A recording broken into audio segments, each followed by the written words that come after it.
అండి అందరికీ నమస్కారం. Welcome to శ్రీమాల kitchen. ఈరోజు బోడ కాకరకాయ తయారు చేద్దాం.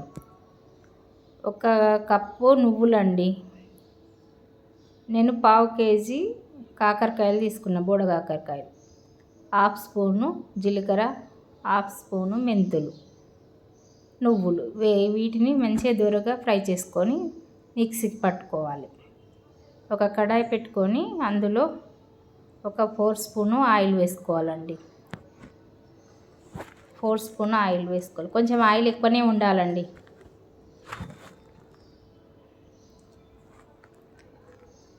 ఫోర్ స్పూన్ ఆయిల్ వేసుకోవాలి. ఒక ఆనియన్స్ కట్ చేసి వేసుకోవాలి. ఒక ఆనియన్స్, జీలకర్ర, ఆవాలు వేసి కొంచెం దూరగా ఫ్రై చేసుకోవాలి. ఈ కాకరకాయ శ్రావణంలో వస్తుందండి. కనీసం ఒక్కసారైనా తెచ్చుకొని తినాలండి. చాలా బాగుంటుంది. ఆవాలు వేసినండి. ఎల్లిపాయ, ఉల్లిపాయ, జీలకర్ర, ఆవాలు వేసి 2 నిమిషాలు ఫ్రై చేసుకోవాలి. సగం స్పూను పసుపు. కొంతమంది కాకరకాయను ఉడకబెట్టి పంపిస్తారండి. అలా చేయొద్దు. ఇలా డైరెక్ట్గానే ఉడకబెట్టుకుంటే చాలా టేస్ట్ ఉంటుంది. ఒక 2 నిమిషాల పాటు మంచిగా ఫ్రై చేసుకుందాం. నేను ఇలా చిన్న ముక్కలుగా కట్ చేసుకున్నా. 1/2 కేజీ అండి. ఇలా మంచిగా ఒక 2 నిమిషాల పాటు నూనెల్ని ఫ్రై కావాలి. నూనెలో ఫ్రై అయితే మంచిగా పచ్చివాసన అంతా పోతుందండి. వీటిని ఉడకబెట్టి వంపేసి పైన పొట్టు తీసి అవన్నీ అవసరం లేదండి. ఇలా డైరెక్ట్గానే చేసుకుంటే చాలా రుచి ఉంటుంది. 1 స్పూను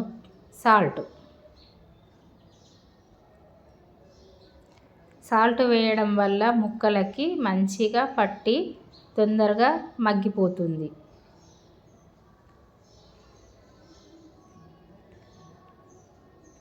ఒక 2 నిమిషాల పాటు మూత పెడదాం. సిమ్లోనే చేసుకోవాలండి. ఇది చూడండి కొంచెం వేగింది.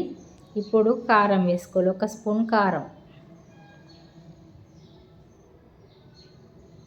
కారం వేసి మంచిగా ఒక 2 నిమిషాల పాటు మంచిగా కలపాలి. ముందుగా పట్టిన నువ్వుల పౌడరు వేసి మంచిగా ఒక 2 నిమిషాల పాటు కలపాలి. మనం ఇందులో మెంతులు, జీలకర్ర వేసి మిక్సీకి పట్టినాం నువ్వుల పౌడర్లో. ఇలా ఒక 2 నిమిషాల పాటు కలుపుకోవాలి ముక్కకు పట్టేలా.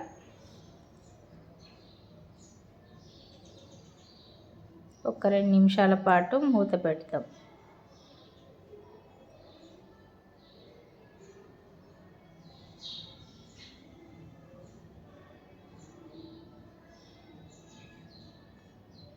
రెండు 3 నిమిషాల పాటు మూత పెడదాం.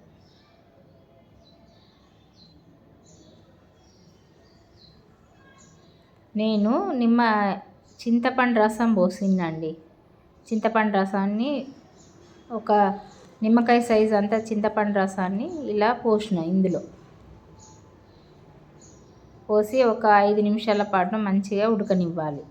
సిమ్లోనే ఉడకనివ్వాలండి. మంచిగా మెత్తగా వరకు ఉడకనిచ్చుకోవాలి. కొంచెం కొత్తిమీర ఆకేద్దాం. మరొక 2-3 నిమిషాల పాటు ఉడకనిద్దాం.